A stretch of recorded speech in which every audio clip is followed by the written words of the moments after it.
Yesu asifiwe sana. Bwana Yesu asifiwe sana. Ninawasalimu wote katika jina la Yesu Kristo wa Nazareti aliye hai.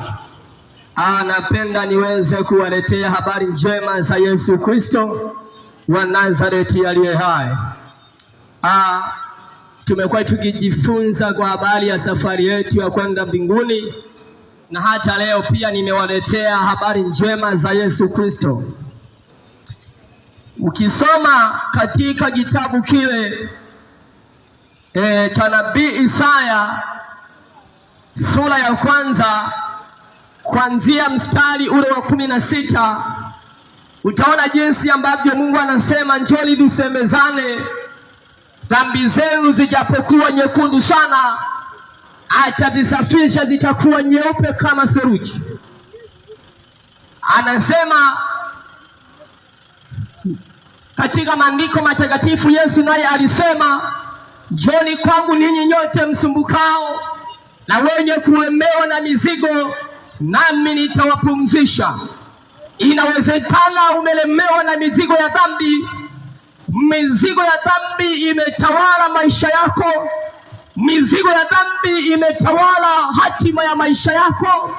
Lakini Yesu anasema, njoni kwangu ninyi nyote msumbukao na wenye kulemewa na mizigo, nami nitawapumzisha.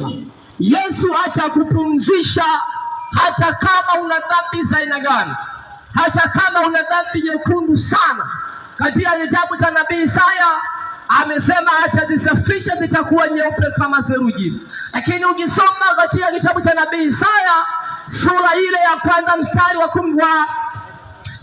9 na mstari wa 10, mstari wa 19 na 20, anasema, kama mkikubali na kutii mtakula mema ya nchi, bali mkikataa na kuasi mtaangamizwa kwa upanga. Hili ndilo neno la Bwana jinsi linavyosema. Anasema kama mtakubali na kutii sauti yake, atawasamehe dhambi zenu na makosa yenu. Lakini kama hamtatubu dhambi zenu na kuziacha tabia zenu mbaya, Mungu anasema mtaangamizwa kwa upanga, kwa sababu hamkuziacha tamaa za dunia wala hamkuachana na mambo yaliyo maovu. Anasema kama mtakubali na kutii mtakula mema ya nchi, lakini kama mtakataa na kuzidi kutenda yaliyo maovu mtaangamizwa. Bwana Yesu asifiwe sana. Tubu dhambi zako, mgeukie ye Mungu. Tubu dhambi zako, mtazame Mungu. Usitende mambo yaliyo